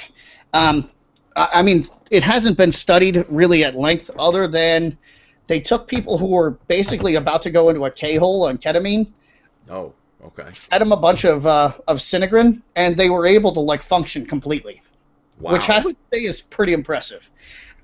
It clears up colds and flus because it will murder the shit out of Listeria, E. coli, staph. It has antifungal properties, so you can get rid of jock itch and athlete's foot with it by eating it, or prevent it from even occurring in the first place. And it also improves your insulin sensitivity, so you'll be less of a fat ass when you eat it. Okay. Black pepper is great because as we discussed in the last podcast, it drastically increases the efficacy of any pharmaceutical or supplement you take. It increases both the duration of the effect and the intensity of the effect. So if you like pepper the shit out of your foods and then take a bunch of Cannibal Inferno, you're going to be riding high off that Inferno much longer than you would have been otherwise. And as you intimated last time, you've looked at certain studies that show that it's a really significant increase in duration, correct? Correct. It plays with the half-life, which is something that they actually put black pepper bioperine or whatever. I can't pronounce things today. Bioperine. Bioperine. They put it in pharmaceuticals now. Oh, I did not know that. Yes, it's under the inactive ingredient list. It's used in certain arthritic medications. Kind of. Yeah, it increases the effect of curcumin by 2,000%. Right. That's really increases the effect of anti-inflammatories. Yeah, and it's pretty safe too. It's absolutely safe. Yeah. I absolutely fucking love to pepper everything, of course. As Jamie pokes fun at me all the time, I'm from the South, and pepper just everything. All the things. Everything. All of the things. But go on to the chili peppers and stuff like that. Yeah, we've got so the next one is ginger, which, as I talked about earlier, has been shown to raise testosterone levels. Also in the ginger group is grains of paradise, which is similar to black pepper. I discussed this in the last podcast. It's very similar in flavor to black pepper. It's a little milder. I put it on literally everything now. Because, I mean, you could put it in your Kool-Aid and you wouldn't even notice it because it's pretty mild. It might give you a little bite, which would probably be pretty fun. This stuff, so both ginger and grains of paradise will really reduce inflammation, and to the point where they've studied it on women who are PMSing, and it cures cramps. Ginger will get rid of all of their signs of PMS. Right. So, word to the wise there. It lowers body fat, lowers blood sugar, lowers free fatty acids, lowers your LDL, and really anything else that comes with being a big, disgusting fat ass. And it increases your test levels, like I said. And for anybody who lives down south, I mean, you'll be able to get this where you are, I imagine, Bryce. It's called Blenheim Ginger Ale. It's a South Carolina thing, but I know they carry it in Publix. They do. I don't have a Publix, but I do know that they carry it here. Yeah. That shit, like I got it because I felt like I had stomach problems one day. Right. That shit melts your fucking face. I felt like I was breathing fire. I thought I had been poisoned. I mean, drinking Everclear actually feels better than drinking Blenheim. It's insane. But if you ever just want to, like, challenge yourself, try to drink some of that shit without actually weeping. Like, tears will pour out of your eyes as you're drinking it. And you know those crazy people that actually drink it for fun. Oh, sick fucks. I don't know how. I don't know how that company stayed in business. It's gnarly. And I love spicy foods, but I'm not used to the burn from ginger, so maybe if I, like, acclimated myself to it, I would be, but I don't know. Yeah, I don't know. But ginger is certainly something that I've added to meats and sauces and stuff, so... I really don't cook with ginger too much, but I definitely use grains of paradise quite a bit. Well, but go on to the next section. The next one, this is actually a cool one, and I've ordered it on Amazon. I have yet to try it. It tastes like a more intense black pepper. It's Indian long pepper. I heard about it. There's a podcast I love called Milk Street Radio, and they were encouraging people to use other peppers other than black pepper. And so that's where I first heard of it, and I did some research on it. It improves your brain health like crazy, so it's a great nootropic. It's very much like piperine or bioperine, which increases the bioavailability of other pharmaceuticals. Again, fights inflammation, kills prostate cancer to fucking death. I mean, you have stage 4 prostate cancer and you eat a shitload of long pepper, you might wake up the next day with no prostate cancer. I mean, that's an exaggeration, but it, in clinical studies, destroys prostate cancer. And it also jacks up your fat metabolism quite a bit. So it's something that potentially now if you're going through chemo, we hope you make it through and everything like that. So potentially it could be something that you could add onto your chemo regimen. Yeah, and it won't have any negative effects. Put it in your ginger tea. And it's not. Yeah, all you have to do is just put it in a pepper grinder. It's really not much of an addition. That's pretty cool. Yeah. Then we have chili peppers, which I love to death. I'm actually we're doing like a victory garden in the backyard, and one of the, we're doing like troughs of herbs and stuff, and one of the troughs is going to be completely devoted to chilies. I haven't fully decided yet. I know I'm going to do Thai bird's eye chilies because I really like the flavor of them. I don't know that I'm going to go ghost pepper because anytime you find anything that's ghost pepper flavored, it's like barely tinged with ghost pepper. I can do a lot more with less in terms of I can add more peppers to make, because I like making pepper paste and things like that if I use a less spicy pepper, and then throw in a dried ghost chili if I want. So I know Thai bird peppers are going to be in there, but at some point we'll devote a podcast or two to the ridiculousness that's going on in my backyard. Hell yeah. So those increase your metabolism, the chilies increase your metabolism like crazy. And one problem that people have when they're dieting hard and they lose a lot of weight, Bryce, I'm sure you had this, is your metabolism just slows to a fucking stop. Like after you've lost like 50 pounds, did you have that problem? So okay. So it's kind of crazy, and I'll get more into that after you explain things. But I had it pretty severely, yeah. Well, if you had added a shitload of chili peppers to your diet, and that would have completely negated the metabolism shift. I also had bad acid reflux, so. Oh, So, well, you oops. could have eaten Tums. Actually, a naturopathic cure for heartburn, which works to a T, it works better than a lot of like medicines, is cucumber slices. Just Right. eat cucumber because it's super alkaline. But Right. in any event, so it increases your metabolism like crazy, may increase your aerobic performance, and it's basically a panacea for everything. It's a cure-all. It's like if you watch Eddie Murphy stand up and he talks about his dad using the tussin to like fix broken arms and shit. That's what capsaicin is, the active ingredient in chili peppers.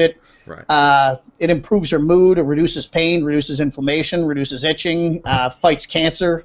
I mean, you literally cannot go wrong by adding like chilies to your food. And the calories are nothing, right? Yeah. That's what's fucking cool about chili peppers too. And I Peppers in could be general. wrong on this, but I'm pretty sure they're pretty well loaded with potassium as well. They are. They are. So an extra reason to add them. Now, was there anything else? I know we didn't go over wasabi. Wasabi's in the radish family. Okay. Okay. Yeah. So yeah, that's pretty much it. If you guys feel like doing some research, there are tons of other peppers out there. I mean, you can go down the just the rabbit hole on Wikipedia on them. But there's everything from pink peppercorns that are found in South America and they're related to cashews. Szechuan peppers, which I'm of the opinion that if I could make a cologne out of Szechuan pepper, I would. I love the smell of it that much. Yeah. And they're hot as shit. They make your mouth go numb, which is kind of fun. Sriracha is also. I love sriracha. Oh, sriracha's great, 100%. and that's just basically cayenne peppers ground up and mixed with garlic. And Right. mixing garlic with anything increases your health benefits like crazy. I'm of the opinion you eat enough spicy food and garlic, and you literally cannot get cancer. Just because they fight every kind of cancer there is. Those two things. Not only that, but from reading your article, I can kind of gather that more spice in your life equals a more efficient body. It's It kind of really cool does. all the benefits that it kind of adds on top of what lifting and maintaining a healthy body weight and stuff like that has for you. So it's like almost like a life extension thing too, which is something people neglect. And one of my biggest bugaboos with bodybuilders and their diets is they eat the most bland shit on the planet, and I can't for the life of me figure out why. Because if you if you use a shawarma rub on your chicken, like it's got cinnamon in it, it's got allspice in it, it's got hot pepper in it, it's got all these things in it that will like improve your blood sugar, speed up your metabolism, do all this shit, and instead they're eating fucking boiled chicken breasts with nothing on them. Yeah. And Now it's see, just like, God damn, what's wrong with you? I think that has more to do, and I'll be honest with you, that has more to do with coaches and their old school style of eating without learning anything new, right? Because that's a lot of the top tier coaches, for all of you who don't know, who are unaware, like in the bodybuilding world specifically, are drug coaches. They're not diet coaches. I did not know that. And they do give diet advice, though. They put you on like this basically cookie cutter sheet of, this is what you should eat, this is what you shouldn't eat, all the things, right? And usually it involves chicken, broccoli, some sort of vegetable, rice, like the blandest stuff that you can imagine possible, right? They're carb phobic usually, although they load up with rice, so let's see how that makes sense. They're sugar phobic and all that stuff. So, and that's just the old school approach to bodybuilding. Like, we know there could be and there are better ways of doing things now, right? So, just like adding a freshly made chutney or something like that. I'm sorry, I'm craving chutney right now. Yeah, so- this is I think the second or third time you've mentioned it. Oh, by the way, chutney. I despise chutney, by the way, and one of the reasons why I forgot about curry is because I hate Indian food. Fine, salsa. Yeah, know? salsa's great for you. I think you can get down with salsa. So you Yeah, can add I that mean, to chicken I'm and not rice. saying other people shouldn't eat chutney. I just don't like it. I don't like putting fruit on my meat. But you can add that chicken and rice and change your world. But with that being said, I think it's about time for us to wrap up. And if you have any more questions about spicy or anything, you need to read the latest blog article. It's good. And there will be follow-ups. That actually isn't my latest one. My latest one was on what a badass Houdini was and how ridiculously much he trained. Right. I apologize yeah, it's for my that. second latest. That's the one that I read the latest. I need to catch up on the Houdini stuff. But at the same time, so if we missed anything, you'll know if you read the article. So that's really important. You guys need to read the articles because it is indispensable information. Not only for a better life, better lifting career, better everything. You know what? If you add some ginger in, better sex. Yeah, and there that's you go. something that people take for granted. So, with that being said, I think it's time for us to kind of jet. I got to hit the gym. I got to do upper body. And we'll talk about the metabolism slowing thing and the keto diet discussion. Cool. So, I do have one question before we kind of sign out here. Are you going to do follow-ups with the spice article? Like for curry, the curry family, and stuff like that? Yeah, I think I will because I've kind of what I've done is I've mentioned the utility and the efficacy of various spices in my stew blogs, but I've never really devoted an entire article to it. And when I did that article on pungent foods, people were like, "Holy shit! Why didn't you write this article 5-10 years ago?" And I was just like, it never occurred to me that I needed to. But I think I'm gonna because I've got a great book here. Where did it go? Oh, it's called The Magic and Medicine of Plants, and it's really true that you can really get some crazy health benefits out of spices. And if I took a picture of all the spices I have, people would shit their pants. So yeah, and curry's actually a spice blend. So I'll start doing more. I'll make that into a series. And maybe go over sage as well. I know. Oh God, sage is indispensable when you're cooking in the morning. Like when I make my breakfast foods, it's always like sausage and sausage gravy and biscuits. I sage that shit like it's going out of fucking fashion. Sage and grains of paradise and black pepper like a motherfucker. Sounds like a plan. So with that being said, also I'm going to work with you to try and get up some recipes so people can implement this stuff too. Oh, cool. Good idea. Because if we could do an article with recipes, spice the fuck up. We can call it that or something, you know? That's great. I like it. We can pump out a couple of recipes, get people really into this stuff because it's something that everybody, almost universally, I would suggest doing. Yeah, and if for people who like podcasts and they're thinking about getting into cooking, or you like cooking, Milk Street Radio is fucking great. They're guys from Philly. They answer questions for like the average person. They give you great cooking tips. They give you some history. It's a good podcast. Right. And with that being said, speaking of great podcast, everybody pretty much acknowledges that vegetables are healthy for you, but not a lot of people get in enough, or they're rushing out the door without getting some in because it's not in their convenience meals. And that's kind of where Gaia can come in. If you're ultra lazy and you just don't feel like cooking that little bit of vegetables one day, like we need to talk, but you can get away with it. Okay, just take. You need to up your potassium. Gaia's there for you. That's right. So with that being said, we have a tub of Gaia calling out to you, the listener, and the only way you can win that is by, of course, being subscribed to the YouTube channel because that's important. That lets us know that you're a fan, right? And go ahead and like this video. Comment down below how you would implement Gaia. I would like to know, are you the type of person that rushes out the door in the morning? And also, with that being said, something I've personally started doing since reading, and to go back a little bit here, something I have personally started doing since reading that article is throwing in a little bit of cayenne pepper into my morning like shake that I have with Gaia. And it wakes me up. I've noticed that it increases my heart rate a little bit. I like that. Nice. So I would suggest everybody try that at least once. Plus, I just like stuff that burns my mouth. Like my Cayenne in your coffee tastes fucking amazing too. If you put a little cayenne and a little cinnamon in your coffee, you're balancing blood sugar, you're speeding up your metabolism, and you're making your coffee taste fucking banging.